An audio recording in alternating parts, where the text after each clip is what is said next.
আসসালামু আলাইকুম ভিউয়ার্স, আপনারা কেমন আছেন? আশা করি ভালোই আছেন। হ্যাঁ, আল্লাহর রহমতে এবং আপনি কেড়ে দোয়ায় ভালোই আছি। সুজি দিয়ে যে এত সুন্দর নাস্তা তৈরি হয় আগে জানিচ্ছিল না, তাই জানার পর বেনা খায় আপনি কেড়ে সাথে শেয়ার করেছি। ভিডিও ভালো লাগলে অবশ্যই শেয়ার করে দিবেন আর আয়সা হোম পেজে একটা ফলো দিবেন। সুজির এই রেসিপি বানানোর জন্য প্রথমে আমি একটা বাটির 200 গ্রাম প্যাকেটের এক প্যাকেট সুজি নেব।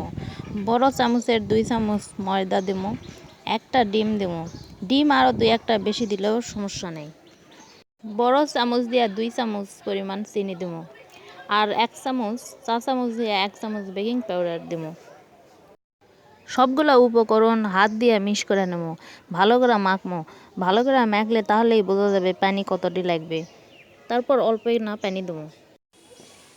পানি দিয়ে না সময় লিয়া মতা নেব, কারণ যত বেশি মতমো তত বেশি ভালো হবে খেতে। তো বেকিং পাউডার আছে, ডিম আছে, যত বেশি মাখবো তত বেশি ফুলা উঠবে। ভালো করে মাখা হয়ে গেলে 5 মিনিটের জন্য রেখে দেবো, রেস্ট দেবো। 5 মিনিট পর হাততে না ঘি বা সয়াবিনের তেল যেটাই হোক মেখে সবগুলা সুন্দর করে গোল গোল করে চ্যাপটা করে যার যেই রকম সাইজ দরকার সেই রকম সাইজ করে পিঠা বানানো বা ইচ্ছা করলে ডিজাইনও করে পারবেন। আমি আপনি ডিজাইন করাও দেখা দিচ্ছি।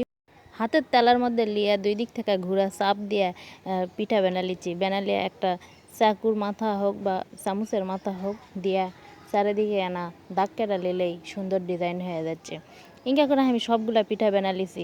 সবগুলা পিঠা বানানোর পর দেখতেই কত সুন্দর লাগিচ্ছে দেখেন। খেতেও আশা করি ভালোই লাগবে। এখন হাঁসালের উপর একটা তাওয়া তুলে দিয়ে তেল দিছি। তেলটা মিডিয়াম হিটে থুসি, বেশি গরম করা যাবে না, বেশি গরম করলে দিলে একবারে সবগুলা পুড়ে উঠবে। দিয়ে জাল আস্তে ধীরে দিয়ে উল্টা পাল্টা সুন্দর করে লাল লাল করে ভেজা নিলেই তৈরি হয়ে যাবে সুজির পিঠা। খেতে কিন্তু অসম্ভব মজা, বেনা না খেলে মিস করবেন।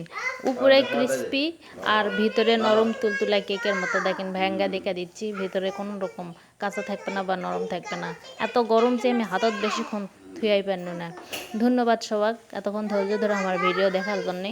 আর আমার ভিডিও ভালো লাগলে লাইক কমেন্ট শেয়ার দিয়ে পাশে থাকবেন।